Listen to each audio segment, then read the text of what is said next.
Começando mais uma análise interessante e relevante aqui no canal, e hoje eu quero trazer para vocês as últimas movimentações lá no território separatista da Moldávia, a região de Transnistria, que atualmente está querendo fazer parte da Rússia, e as possíveis consequências dessas ações, e também que de fato deverá ser discutido a partir de agora em um congresso que está ocorrendo na região neste momento. Mas antes peço gentilmente para se inscrever aqui no canal, ativar as notificações e dê um joinha para ganharmos ainda mais relevância na comunidade geopolítica. Então, sem mais delongas, vamos para o que interessa, para o que é interessante nesse momento, ampliarmos o nosso conhecimento. O cenário neste momento é um só. A região separatista pró-Rússia da Transnistria, ela pode, nesse momento, tentar se reaproximar da Rússia de forma irreversível na tentativa de se tornar parte constitucional da Rússia nesse primeiro momento. Isso porque a Transnistria, ela está protocolando nesse momento um congresso especial de deputados do território que está ocorrendo hoje, no dia 28 de fevereiro, a fim de apoiar, segundo os europeus, os ocidentais, uma operação híbrida da Rússia contra a própria Moldávia e contra também as ações da OTAN que estão ocorrendo neste momento em prol perfeitamente de incluir a Moldávia no futuro para a Aliança do Atlântico Norte e também as ações que estão ocorrendo dentro da Ucrânia como forma de sustentar a resistência ucraniana. Mas antes de analisarmos a fundo todo esse cenário, é preciso entender quem é a Moldávia e quem é a Transnistria. Tá? A Moldávia, ela é um país que se separou ali da região das repúblicas socialistas soviéticas antes mesmo da dissolução da União Soviética em 26 de dezembro de 1991, e ela está localizada na Europa, estritamente no leste europeu, entre a Romênia e também a Ucrânia. Perfeitamente na sua geografia, a Moldávia, ela não tem costa marítima, então ela sofre uma questão também de suporte de logística, de escoamento de seus produtos e também de importação, que precisa necessariamente atravessar outros territórios para que a sua economia seja de fato consolidada. De fato, em 1991, com esse processo de dissolução da União Soviética, a Moldávia ela se sentiu num aspecto isolacionista para tentar se afastar ainda mais daquelas políticas e economias soviéticas que já estavam em decadência e buscavam mais apoio do Ocidente. Então, antes mesmo da dissolução dessas repúblicas, a Moldávia buscou se separar de forma, é claro, soberana e se constituir como uma república da Moldávia. Mas antes mesmo desse processo se consolidar, ainda em 1990, muito antes dessa dissolução, um território chamou a atenção pela busca da sua própria soberania. No entanto, esse território estava estritamente dentro da Moldávia, que vamos falar mais à frente. Então, nesse processo de se separar da União Soviética, a Moldávia ela conseguiu a sua independência, no entanto, ela conseguiu também, ao mesmo tempo, se dividir em um pequeno território lá na região leste, ali na fronteira com a Ucrânia. E isso trouxe muitos aparatos de tensões entre as partes políticas separatistas e principalmente de tensões de sabotagens, guerrilhas e ataques violentos entre a região, entre os povos da região. Então, esses indivíduos que buscaram essa independência da Moldávia naquela época formaram esse território chamado de Transnistria. Então, esses indivíduos não estavam a favor dessa segregação da União Soviética antes da dissolução e antes mesmo da República da Moldávia, e eles já estavam formando um território separatista pró-Rússia ou pró-União Soviética. Então, quando a República da Moldávia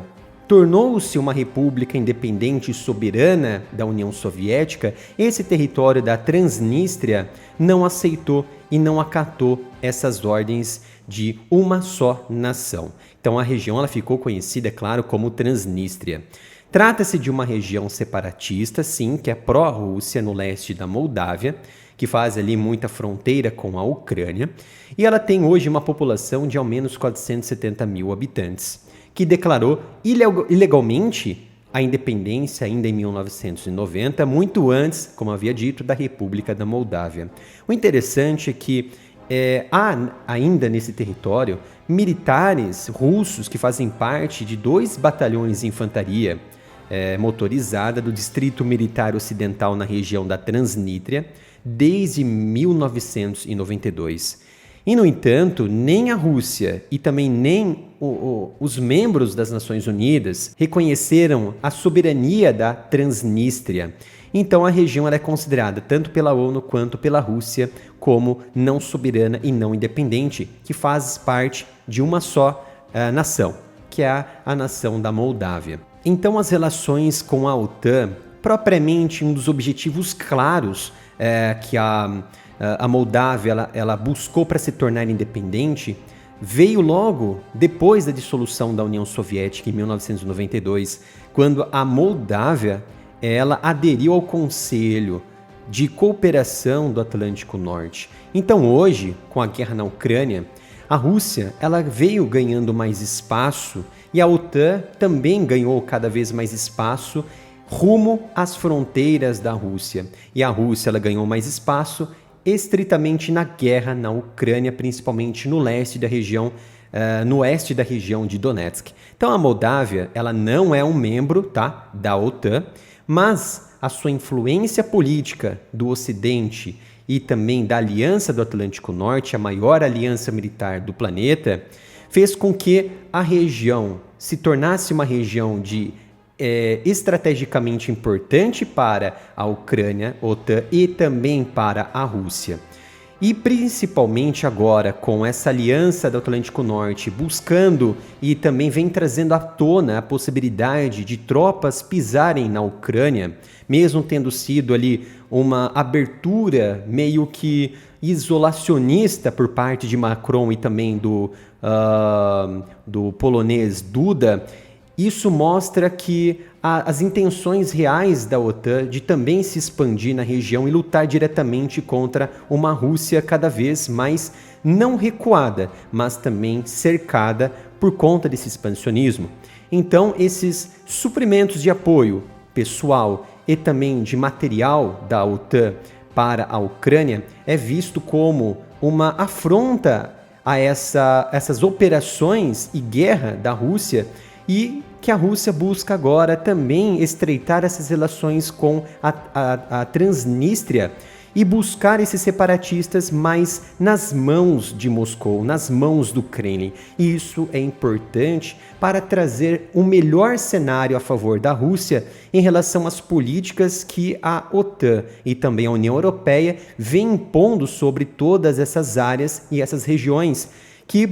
posteriormente poderiam utilizar a Moldávia como ponte ali de uma operação mais à frente e também colocá-la como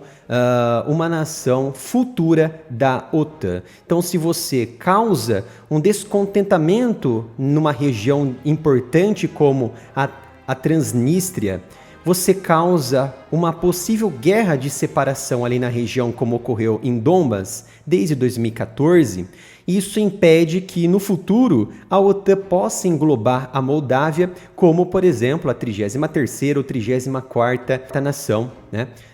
da Aliança do Atlântico Norte. Então, do ponto de vista, assim sendo, né, de tudo isso, de todo esse formato, fortalecer a Transnistria permite aos russos também um bloqueio natural desse contato da Moldávia em solo ucraniano. Então, diante desse contexto, políticos na região da Transnistria, eles prepararam uma solicitação formal, que isso veio de bastidores políticos, tá? Uma formalidade de solicitação para que a Rússia anexe a Transnistria, aquela região na Moldávia, como pertencente constitucionalmente à Rússia, à Federação Russa. E vai ser entregue esse pedido formal nas mãos do próprio presidente russo, Vladimir Putin. Mas isso acontece, deve acontecer, no evento chamado Congresso Especial que está ocorrendo neste momento lá na região da Transnistria, que foi convocado pelos políticos e deputados da região separatista, que não é reconhecida pela Moldávia e nem também pela comunidade internacional. Então, políticos nos bastidores, como Gennady Shorba, ele disse que o governo da Transnistria ele apresentará formalmente esse pedido ao Kremlin através desse congresso especial que está ocorrendo neste momento na Transnistria. Esse congresso especial não ocorria desde 2006, ou seja, há mais de 18 anos. Só que o mais interessante é que dias atrás, o ministro das Relações Exteriores da Rússia, Sergei Shoigu, disse abertamente que os direitos dos separatistas da Rússia, ou seja, pró-Rússia lá na Transnistria, devem ser respeitados. Inclusive, analistas do Ocidente acreditam também que o desenvolvimento faz parte de uma campanha de operação híbrida da Rússia sobre toda a região da Europa e também da região da Ucrânia. Isso, de certa maneira, podemos ver um grande contraste com o que aconteceu nos oblastes ali de Donetsk e também de Luhansk, ou a região de Donbas, que antes de 2022, por exemplo, 2014, houve uma grande briga, uma batalha entre as partes, entre o governo ucraniano com esses separatistas. Então veio em 2022, em 22 de fevereiro de 2022, a Rússia, com Vladimir Putin, reconhecendo esses dois territórios que eles chamaram de repúblicas populares, de Donetsk e de Luhansk, como pertencentes à Constituição da Rússia. E numa medida, não foi desesperada, mas uma medida para, segundo a Rússia, proteger esses separatistas que estavam sendo bombardeados, atacados pelo avanço ucraniano, que não estavam perdoando esses direitos de também escolherem aonde e também a quem pertenciam a etnia e a cultura, segundo os dados da Rússia. Então eles reconheceram essa região, que se tornaram constitucionais da Rússia, e 2 dias depois, em 24 de fevereiro de 2022, a Rússia iniciou a sua guerra contra a Ucrânia exatamente por estas áreas, através de um conluio, através de uma formação, uma organização militar entre as partes. No entanto, um político da região também disse a jornalistas independentes e também jornalistas da Rússia disseram que essas movimentações no Congresso Especial não necessariamente pretendem solicitar a anexação da Transnistria à Rússia. Pelo contrário, eles estão dizendo que as pautas principais estão sendo jogadas e vão ser jogadas em torno das ações hostis, que eles dizem hostis, das autoridades do governo da Moldávia contra principalmente uma pressão econômica, uma violação dos direitos humanos e também as liberdades que eles bloqueiam o funcionamento normal, o fluxo de pessoas aduaneiras, as questões aduaneiras, é claro, de comércio, de fluxo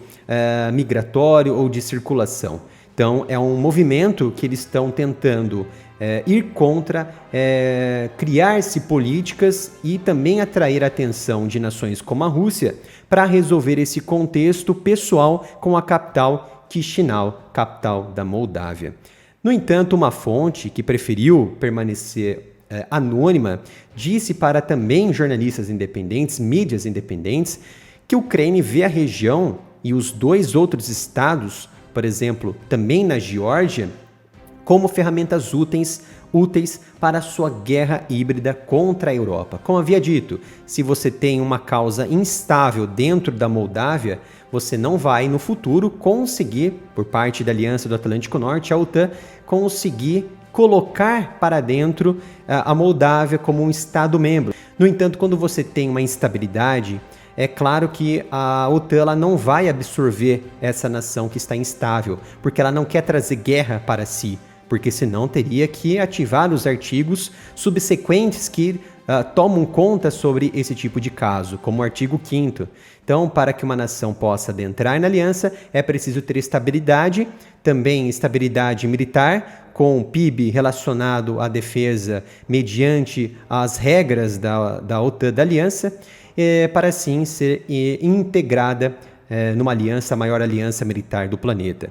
E para finalizarmos, é importante destacarmos que o território leste da Moldávia, a Transnistria, ela possui cerca de 470 mil habitantes, como havia dito, e atualmente há 20 mil militares ativos que compõem as forças armadas regulares do território da Transnistria. Tá? Cerca de 5% ali dos habitantes. Então isso acrescentaria uma força, sem dúvida, auxiliar para o poderio militar da Rússia na região, principalmente a oeste da Ucrânia, e também fomentaria um flanco direto, um flanco defensivo do comando na porção de Kherson e Zaporizhia. Não que eles fariam parte desse comando, mas seria um apoio defensivo em caso de necessidade